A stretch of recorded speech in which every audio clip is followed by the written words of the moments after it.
All right, so let's continue with the method of substitution. Let's just practice a few that are maybe a little bit harder and maybe some word problems. All right, so determine the point of intersection of the following using substitution. This is just straightforward, kind of like yesterday, so feel free to pause it here and give it a try, and then we'll take up the answer. Okay, so hopefully you're back and you remembered from our previous lesson that whenever you have one equation is written as y equals or x equals, you substitute it into the other equation. In this case, I have y is equal to 5x minus 2. So I'm going to sub that in for where the y is in the other equation, which gives me 6x plus 3, and then 5x minus 2 equals 36. And 6x plus 15x minus 6 equals 36. And 6x plus 15x is going to be 21x. Minus 6 equals 36. Oops, 36. So I'm going to add 6 and add 6. And that gives me 21x equals 42. And divide by 21, divide by 21, and x equals 2. So it gives me half of my point of intersection just by solving that equation. From there, I'm going to take that 2. I'm going to substitute it back into where my x is. So y equals 5. Now instead of x, I'm going to put it 2 minus 2. Y equals 10 minus 2. So y equals 8. And I hope that you get a point of intersection at 2, 8. Okay. So that one was nice because it was already written as y equals. So let's take a look at a few messier ones. All right, what if we have, instead of x's and y's, we have d's and g's? Not a big deal, okay? Certainly not a big deal. So it's still going to be the same process in that I need one of my equations to be written as either d equals or as g equals, and it does not matter which equation you want to use. You can either pick the first or the second. It's all good. In this case, I guess it really doesn't matter. I'm gonna, I guess maybe I'll keep the g here, or maybe I'll move this. I think I'll move this negative 3g over by adding 3g. That gets rid of a negative anyways. So I get d is equal to 13 plus 3g. Okay, so notice how that I rearranged my second equation. That means I'm going to have to take this part and put it into my first equation wherever there is a d. Okay, so that's what it means. Once you rearrange one equation, you can't use it again. You have to put it into your other equation. So 2d, so d is 13 plus 3g, plus g equals 5. 2 times 13 is 26. 2 times 3 is 6. And then 26, so 6g plus 1g is going to be 7g. And then I'm going to subtract 26 from both sides. And when I do, I get 7g equals 5 minus, it's going to be negative 21. Divide by 7, and g equals negative 3. Awesome. So that's half my answer. Of course, I need now the other half. So I'm going to go back to this equation, d equals 13 plus 3g. And I'm going to write d equals 13 plus 3. But now g is equal to a negative 3. So I'm going to replace that g with a negative 3. So 13 minus 9, which is 4.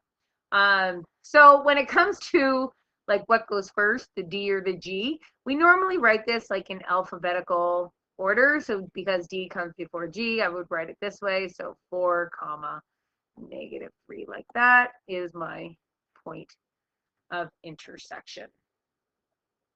Okay, so that one wasn't so bad. We just had to remember that we had to rearrange, and of course it doesn't matter if you want to write this one as g equals or this one as d equals. It'll still end up giving you the same answer anyways. Okay. So let's keep going then. Let's see if we can make this maybe a little tougher with a word problem. So Guarantee Pool Repair charges $50 for a service call plus $40 per hour for labor. And Oasis Pools and Spas charges $30 for a service call plus $45 an hour for labor. find the length of the service call for which both companies charge the same amount. So this is actually a really important kind of business application. So when you are trying to look at who you're going to hire to do work, you always kind of maybe have an idea of how long the work will take. You want to go with the cheaper cost. So we're going to let C then be cost, and maybe we'll let H be hours worked. So these are our let statements. We had talked about let statements in a previous lesson. So we always want to just kind of tell people what our variables are so that they know what we're talking about. In this case, we have one cost, which would be for guaranteed pools. It's $50 for a service call, $40 per hour for labor. So $40 per hour is what they're charging me, plus that $50 just to come. So that's how that's written. And then cost on the second one, the Oasis Pools and Spas charges $30 for a service call, a little bit cheaper, but $45 per hour. So $45 per hour plus $35 to just show up.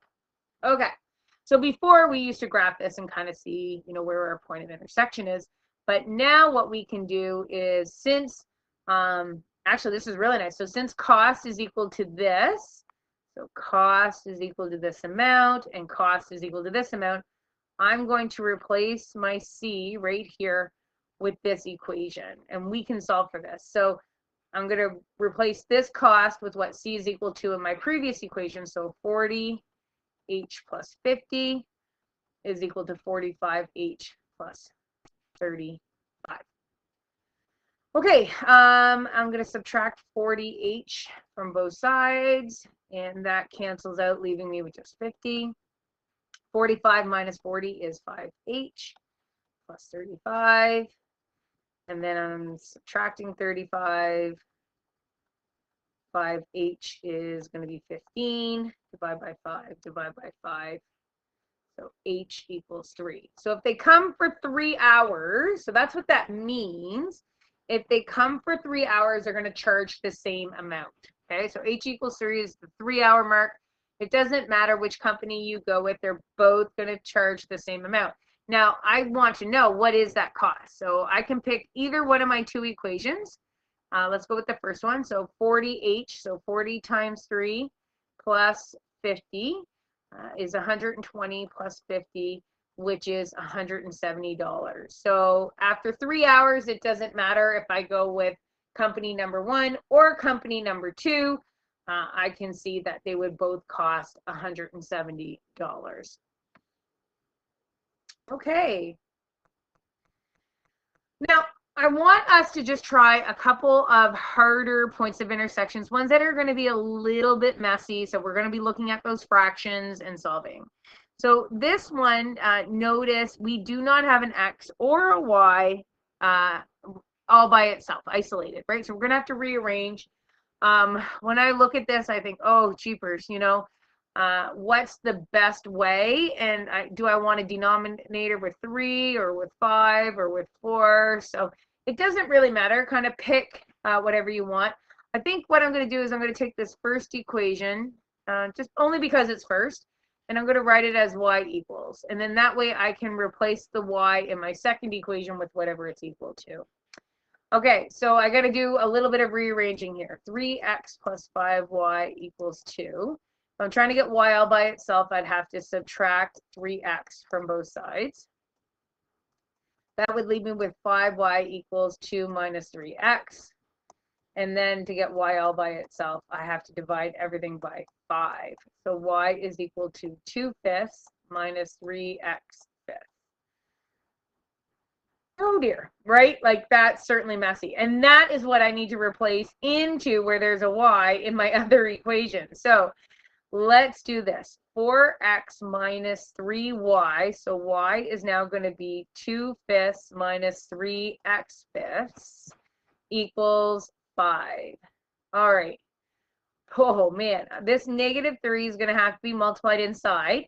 So it's going to be 4x minus 6 over 5 plus 9x over 5 equals 5. Now, Once we get it to this point, I know this looks terrible, but remember when we're solving equations and we have fractions, we can just multiply through by the common denominator. And my common denominator here is 5. So I'm going to multiply everything, every single term by 5. And that's going to give me 20x. And then these 5's cancel, so minus 6. And these 5 cancel, so plus 9x. And 5 times 5, which is 25. Okay, 20x plus 9x is 29x, minus 6 equals 25. I'm going to add 6 to both sides, and I get 29x equals 31. Divide by 29, divide by 29, and I get x equals 31 over 29. Ugh, I know, terrible. It really is, but you know what? We can still do this because it's fractions and we're okay, right? So let's go back to our y equals equation to figure out what y is going to be equal to. So 2/5 minus 3/5 x, but x now is 31 over 29. Ooh, dear. Okay, so y is equal to 2/5 minus 3 times 31 is 93. 5 times 29, I'm going to use my calculator, 5 times 29 is going to be 145. Okay, so then in order to subtract these, I'm going to have both denominators are going to be over 145, so minus 145. So to go from 145, it's going to be times 29. So 5 times 29 is 145. So I'm going to have to take 2 and times that by 29, and that's going to give me 58. And 58 minus 93.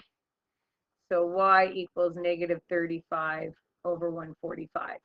Now I know that I can divide that by 5. I know. So that's going to be negative 7, 145, 140. 5 divided by 5 is 29, negative 7 over 29. All right, so then my point of intersection is at 31 over 29, comma, negative 7 over 29. Blech. Okay, so if you get fractions, remember that's why we spent a little bit of time reviewing fractions. It's okay, just work through them. Remember, in order to subtract fractions, you have to have a common denominator. So you'll have to figure that one out. And when we're multiplying, you multiply your numerators together, multiply your denominators together. All right, let's do one more that looks a little terrible. So look at this. I know this looks so bad, but we can actually clean this up before we even start. So though it looks horrible, just take a look at your common denominator. So in the first equation, my common denominator would be 3, right? So I could multiply everything through by 3. And if I do, these 3's cancel, leaving me with 5x. These 3 cancel, giving me 2y. And these 3's cancel, leaving me with 32. So that's totally okay to do that. And same here, I can multiply through this expression by 4 every single term, and these 4's cancel, leaving me with 3x. These 4 cancel, leaving me with y. And 4 divided by 2 is 2, and 2 times 3 is 6. So we can get rid of our fractions by multiplying through by our common denominator. So even if it looks way terrible, it's really not that bad. Okay, and I notice now I have this y, so let's get y all by itself by subtracting 6. And that leaves me with negative 3x minus 6. And now I have this expression, negative 3x minus 6. I can substitute it into where my y is in that first equation. So 5x plus 2 minus 3x minus 6 equals 32. And then 5x minus 6x minus 12 equals 32. Negative 1x minus 12 equals 32. Plus 12 plus 12. Negative x equals 44. So x equals a negative 44. I'd have to divide each of these by negative 1. Okay, and if x is equal to a negative 44, then what is my y equal to? So of course I can go back up here. Y was equal to negative 3 minus 6, negative 3x minus 6. So negative 3 times negative 44 minus 6. And 44, negative 44 times a negative 3 is 132, which equals 126. So negative 44, comma 126 is our solution. So this looked really bad. I mean, it really did. It looked terrible. But once we just kind of got rid of our fractions right at the beginning, so we were smart, we got rid of them right at the beginning, then it allowed us to solve this just like we would solve everything else. So a couple of new things then coming at us, right? We can get fraction answers, and that can be messy, but we're just going to remember our fraction rules. And if we start with equations that have fractions, we can actually multiply through by a common denominator in order to eliminate them. And that's definitely something you should consider. All right. Like always, if you have questions, come on back and talk to me.